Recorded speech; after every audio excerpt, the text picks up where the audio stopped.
wabarakatuh. Shalom, salam sejahtera. Perkenalkan, saya Reiko Adare, mahasiswa Universitas Negeri Makassar, program PPG dalam jabatan kategori 2 tahun 2022, jurusan Teknik Elektrik Pelaksanaan PPL di SMK Negeri 2, Teknologi dan Rekayasa Nabire, Provinsi Papua.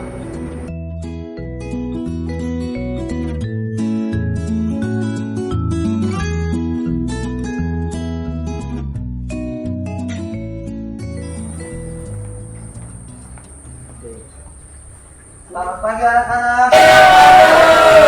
Siap belajar? Siap. Bagaimana kabar hari ini? Baik. Dulu kita belajar nanti supaya tidak sakit kepala. Oke, siap? Kita tepuk tangan. Semangat. Semangat. Semangat. Oke. Ya, pada pagi hari ini kita akan memulaikan kegiatan belajar kita seperti biasa. Ya, kita santai saja. Kan anak-anak audio video ya sudah biasa dengan hal rekam. Oke, kita akan belajar. Tapi sebelum kita memulai kegiatan belajar, ya tanggung jawab pertama, ya mari kita minta tuntunan Tuhan dan kita akan berdoa. Kita akan belajar hari ini ya mengenai pelajaran, ya memang ini sebenarnya pelajaran dasar, tapi ya tidak apa-apa Pak Guru mulai ke kelas 11 karena Pak Guru mendengar keluhan anak-anak kelas 11 di sini bahwa masih belum menguasai alat ukur. Ada yang sudah pernah tes avometer, ya nanti kita akan ambil di kotak sini banyak avometer, nanti endingnya kita akan praktik. Oke, tapi sebelum praktik kita akan belajar teorinya. Sekarang sebelum Pak Guru mulai, Pak Guru akan tanya teori dan praktek mana yang lebih penting? Sama-sama. Oke. Dari kelompok sebelah sini, teori dan praktek mana lebih penting? Praktek. Oke. Kenapa praktek? Azemus. Karena teorinya itu ada Silakan. apa begitu Pak Guru? Oke. Kalau di sini teori atau praktek mana lebih penting? Dua-dua. Dua-dua. Di sini bilang praktek, di sini dua-dua. Kenapa dua-dua? Ya karena sama-sama penting. Sama-sama. Oke, sekarang Pak Guru tanya. Kalau kita mau praktek, Harus ada teori. harus ada? Teori. Terus kalau meskipun kita tahu teori tanpa praktek, apa bermanfaat atau tidak? Tidak. Lagi di jurusan audio video, ya seperti kita kemarin sudah mulai mencoba, ada teorinya, ada gambarnya. Kalau kita membaca hasil pengukuran, oke, dengan multitester, dengan avometer. Sekarang, secara umum orang bilang, Pak Guru mungkin sudah pernah jelaskan nama alat ukur ini. Ada yang bilang avometer. Apa itu avometer? Alat.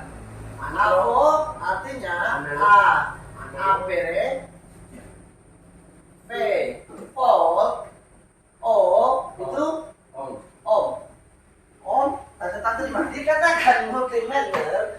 Jadi meter ya seperti tadi kita tahu meter itu alat ukur, berarti kalau multimeter alat yang bisa mengukur banyak, artinya multi. Apa sih itu banyak? Ya ada arus, ada tegangan, ada hambatan. Terus kalau tester, nah, apa beda meter sama tester? Kalau tester berarti alat tes. Jadi multi tester artinya alat yang bisa mengetes kan banyak. Ternyata ada multi tester analog. Analog berarti masih menggunakan jarum. Siapa yang suka jarum di sini? Jahit baju. Ya, analog menggunakan jarum dan digital menggunakan angka atau nilai ya, digit. Angka ya sudah lebih canggih. Zaman Pak Guru sekolah SMK dulu Pak Guru masih paham. Tapi kalau untuk zaman sekarang ya. Terus mana yang bagus? Mau kuasai analog atau digital? Coba. Analog apa digital? Analog. Kenapa lebih milih analog? Karena saya senang dengan jarum Pak Guru. Apa? Lebih gampang. Kenapa lebih memilih analog? Karena bisa mengerti Pak Guru di analog. Ya, oke. Kalau perkara analog, kalau orang memang terbiasa dengan analog, kita melihat analog ada batas ukur, nanti kita pelajari lengkap, ada batas ukur dan lain sebagainya. Sebenarnya kalau untuk digital, dia lebih simple. Ketika kita ukur resistor, langsung muncul berapa ukuran resistor itu, kapasitas resistor. Digital lebih praktis, tetapi ada kebiasaan cara mengukur tertentu yang karena orang sudah terbiasa dengan analog, ketika di digital kadang jadi Tetapi alangkah baiknya kita harus kuasai dua. Pada tempatnya, kalau yang kita ukur tegangan masih lebih bagus pakai digital supaya tidak bingung melihat jarum dia 12 kah 11,5 kah berapa langsung muncul di digital. Tapi ada untuk pengukuran tertentu transistor dan lain sebagainya, orang masih lebih memilih pakai yang sederhana dari arus bolak-balik adalah arus AC atau tegangan arus bolak listrik. Kenapa? Karena kalau kita sentuh dengan test pen, ini kan tidak nyala yang sebelah. Kalau sentuh yang sebelah itu dia nyala. Tetapi dikatakan arus bolak-balik karena dia tidak selamanya di posisi ini dia nyala. Bagus. Ini contoh arus DC. Contoh arus DC. Ya. Prob hitam ke kutub negatif baterai dan prob merah ke kutub positif baterai. Ketika kita ukur, coba deh dilihat, berapa? 0,864 ya, kita ambil dua angka saja 0,8 watt karena tegangan asli di baterai mesti 1,5 volt. Berarti ini sudah tidak baik untuk digunakan. Ya. Ini contoh arus DC, arus arah. Oke, selanjutnya nanti ya kita akan masuk ke praktek akan lebih contoh arus DC yang seperti tadi Pak Guru bilang, kita juga bisa mengukur charge adaptor ini. Outputnya 12 volt DC. Dia dari AC, strum PLN yang masuk dari colokannya baru keluar dirubah oleh rangkaian power supply menjadi DC 12 volt. Nanti kita akan, kalau Pak Guru ukur satu tadi berapa? Coba kalian berdua baca, bisa putar. Ya, berapa Pak? Berapa di situ? Satu yang baterai lebih besar ini dua 0,8 0,86 volt. Oke. Kalau Pak Guru hubungan secara seri, coba lihat berapa kapasitasnya. Mas saya bisa bantu tahan tengahnya kan tidak? Ya begitu. Supaya Pak Guru dorong dari pinggir. Oke. Bisa? Berapa situ Agnes? 1, ya 1,89 naik dia. Oke, ya kita ambil bulatan 2 volt saja. Ternyata setelah kita belajar baterai, kita perlu belajar. Nah ini pelajaran kalian ada di bengkel kita kebetulan mengenai resistor hambatan listrik tuh. Sudah hafal kodenya? Nah ini. Di sini ada warna coklat hitam, apa ini? Coklat hitam merah. Ya ini cara membacanya ya. Aku sudah bilang tadi. Gelang pertama, kedua, ketiga, keempat. Resistor ada yang 4 warna, ada yang 5 warna. Kalau untuk sekarang ada yang sudah 6 ataupun yang sudah tipe SMD yang kecil, yang kayak di HP mikroprosesor itu sudah cara menghitungnya, cara membacanya pakai kayak kapasitor. Contohnya 104 berarti resistor itu adalah 10 tambah 04 lagi ke belakang. Nolnya ada 5, 100.000 ohm atau 100 apa? 100.000 ohm atau 100 kilo ohm. Ya. Kan konversi ya. Ini contohnya ada coklat hitam, hijau, perak. Itu peraknya mana gelang 5. Oke.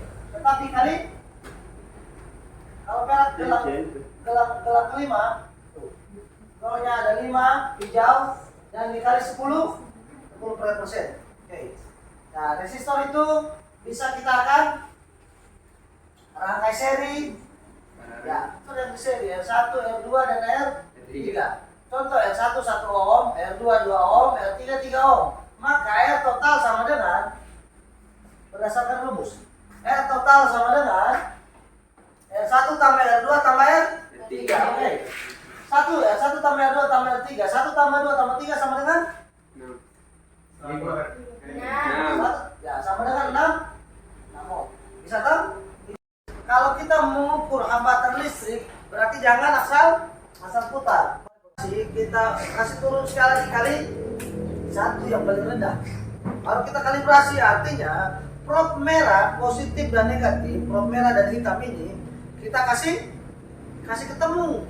Nah, kan yang lain dikatakan kalibrasi. Ketika dia dikasih sentuh, berarti kita geser ini sampai ke angka 0. Nah, setelah dikalibrasi LTP ada, coba kalau tes punya ini di LTP kan ada materi seperti yang Pak Guru jelaskan tadi, silakan dibaca, diperhatikan ya karena pelajaran kita ada dipanjang seharian 9 jam.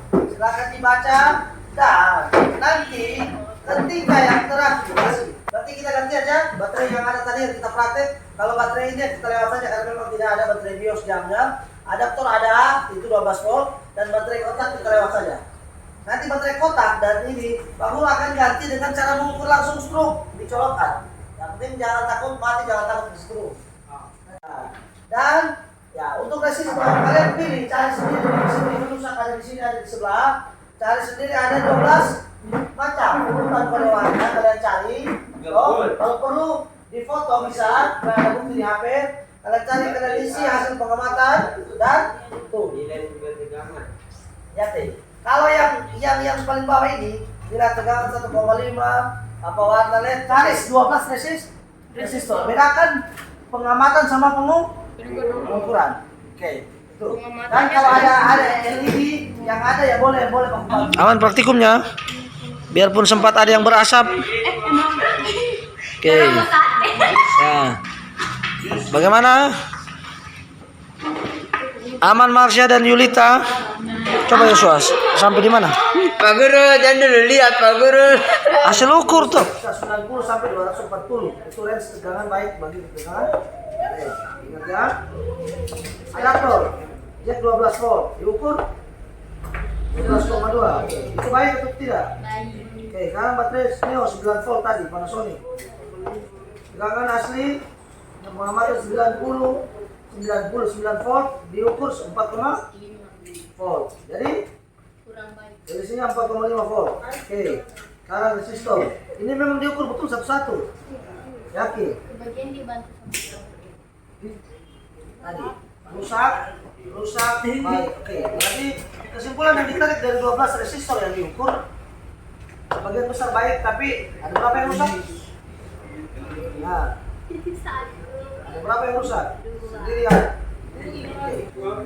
Nah, ini atasinnya oke. Untuk tegangan baterai adalah 1,5 volt. Lalu hasil pengukuran berapa ini? Coba dibaca.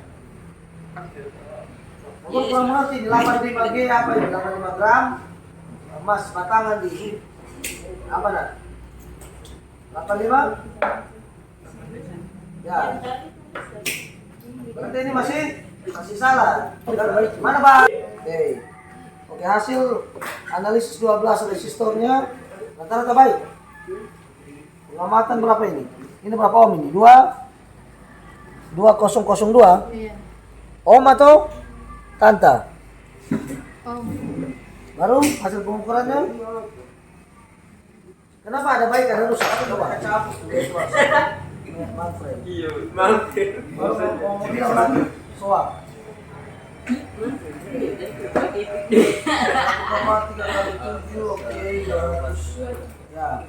Semoga kalau untuk resistor Pak Guru tidak itu, cuma kesalahannya ada di pengukuran tegangan. Ya.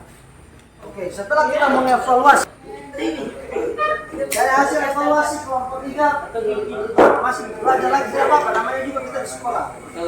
Ingin belajar lagi. Kesimpulan yang Pak Guru tarik tadi ini, yang memang meskipun tidak ada kata terlambat untuk belajar, meskipun sekalian kelas 11 baru belajar pengukuran sekarang, tidak apa-apa. Tapi satu, kalau memang kepingin bagaimana, ya itu yang Pak Guru pikir. Kalian mau merakit speaker aktif, kalau tidak tahu mengukur bagaimana ceritanya. Oh ini saklar ini bagus, ya tadi rusak, komponen ini bagus, kabel dari sini. Mau tidak mau harus menguasai ilmu ukur. Oke, bisa. Jadi kedepannya ya jangan ya Pak, tetap semangat, jangan kendor. Ini baru sepenggal saja, baru 9 jam pelajaran, masih ada besok lusa. Yang penting dunia belum kiamat toh. Iya. Tidak ada kata berhenti untuk belajar. Belajar adalah Ilmu pengetahuan. belajar adalah Ilmu pengetahuan. ya, proses dari tidak tahu menjadi tahu. Ketika kita sudah tahu apa yang dari tidak tahu menjadi tahu, maka belajar itu adalah proses Belajar. berubah. Yang dulu dia ini tidak tahu ukur, sekarang dia ini kenapa kah? Kenapa kah? Kena stroke tak? Nyala tuh. Ada mau? coba. Barang apa? Bisa Pak Guru. Baik Pak Guru. Oke. Denny bilang barang apa? Ya. Kita terus Semuanya mau tarik sampai di sini. Ajaran hari ini ya semoga bisa bermanfaat. Ya, minimal ada dasar yang kita bisa dapat dari di sini. Pesan terakhir Pak Guru, tetap semangat, tetap belajar. Ya, jangan cuma jadi sebulan saja SMK bisa, tapi buktikan betul-betul bahwa diri kalian anak SMK memang betul-betul Bisa. betul-betul benar-benar bisa. Bisa. Terima kasih. Pak Guru ini. Nanti. Kok beli orang tua Pak? Terima kasih.